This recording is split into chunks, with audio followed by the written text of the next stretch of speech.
With us now is our artist in resident. It is Ben Bonart. Ben, welcome to the show. Hello, Donna Drake. So since we've been working together over the last several months, major things have been happening with you as a brand. Can you tell us about some of your experiences? Oh, gosh. Big shows, Manhattan, you're everywhere. Okay, let's start there. Let's start big. Yeah. Your new Statue of Liberty piece. Yeah, it's lovely. Just finishing up my show at the Apple iStore in Union Square, which has been a great show. It'll be up through the end of the month, which is now. And just getting ready for the Christmas season. Have a lot of stuff up in specialty retailers and galleries around the tri-state area. And getting ready for the holidays, pretty much it. And it's all art that you want the viewer to feel a sense of happiness when they view it, right? Yeah, it seems to get people will really resonate to it, and when they see it, they smile. So it makes people feel good, and it's really something that seems to touch people's lives, and it's really gratifying and fulfilling. Yeah. Do you start out with a sketch first, Ben? Do you know where you're going, or do you just let the paint splat where it does? Not like a Jason Pollock, but I mean, just look at you like. Well, I do normally not start with any kind of sketch. Okay. Yeah. So I do start with an idea, okay, and then I let that go where it will.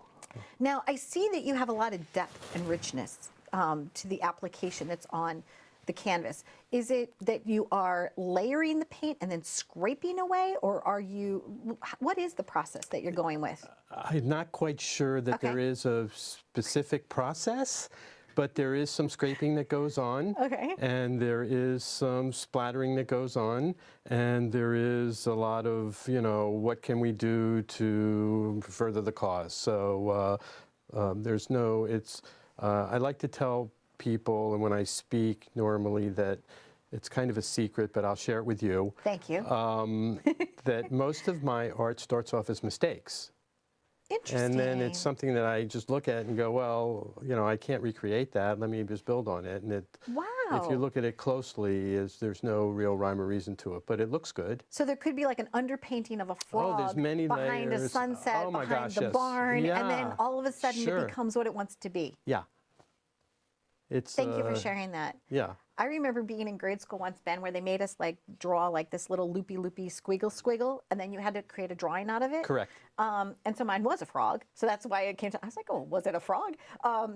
But yeah, you try to do that, or you write your name. Well, and you try to make a character out of your name. It's a great lesson because, we all make mistakes, and it's really how you look at it. It's really not a mistake if you look at it as not a mistake. So part of the if process. you apply that sort of perspective to life, it's really helpful. There's nothing that you can't sort of fix or work through. So it's part of the whole sort of energy of the art.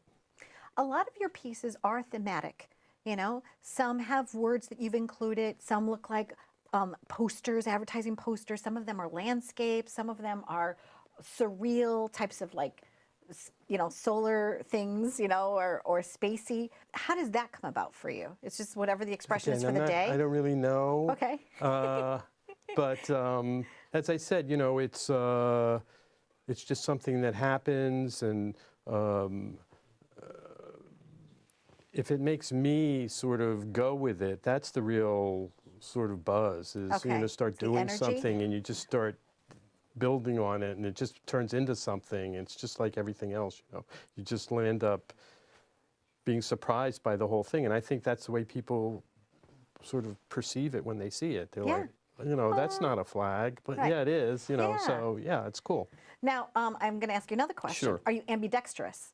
Do you paint left and right at the same time, almost like a drummer? No. You have one preference or the other? Well, I'm left-handed. You're left-handed. Oh, you're a lefty. Yeah. Okay. So I paint with my left hand, and if you look closely at all my art, it has a it has a left-handed slant to it. Everything is sort of left-handed. Only I notice that, but it's. But now I'll know. Yeah. I'll be like, wait, is that crooked or is that a left slant? Everything's a little crooked, which also is a lesson for life. Who did you sell your first piece of art to? Oh gosh. a wonderful couple in Old Greenwich. I couldn't believe it. Okay, what was that Yeah, they experience fell like in for love you? it. They fell in love with it, and they bought it, and I can't believe I charged them so much money for it, and they just loved it. It was a landscape. I don't do them anymore, but yeah, they purchased it, and That was the yeah, I moment just couldn't believe it. that you said, I can make a living at being a commissionable artist. Well, and let's not go straight to making a living.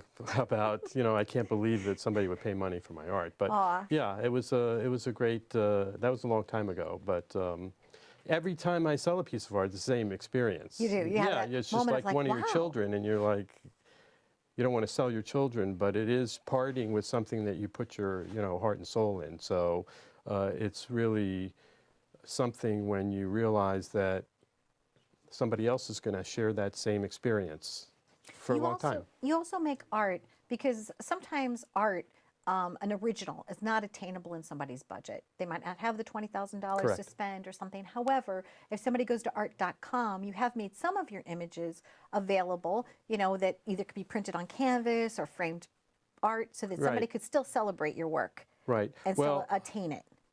when my art does sell for $20,000, I will be back for another interview. Okay. It's not quite at that rate yet, but yeah, all of my art is on art.com, and or not all of it, but a great deal of it's on art.com, and there can be purchased in frame prints or canvas prints in any size, any frames. You do what you want. I don't know how many of your viewers are familiar with art.com, but it's just a Well, hopefully all wonderful journey. 7.5 Yeah. million of them, and if not, no, they are now, right? Yeah, Now they're well, familiar. check it out, Art.com, and Ben you can Bonart. get it the way you like it. Yeah.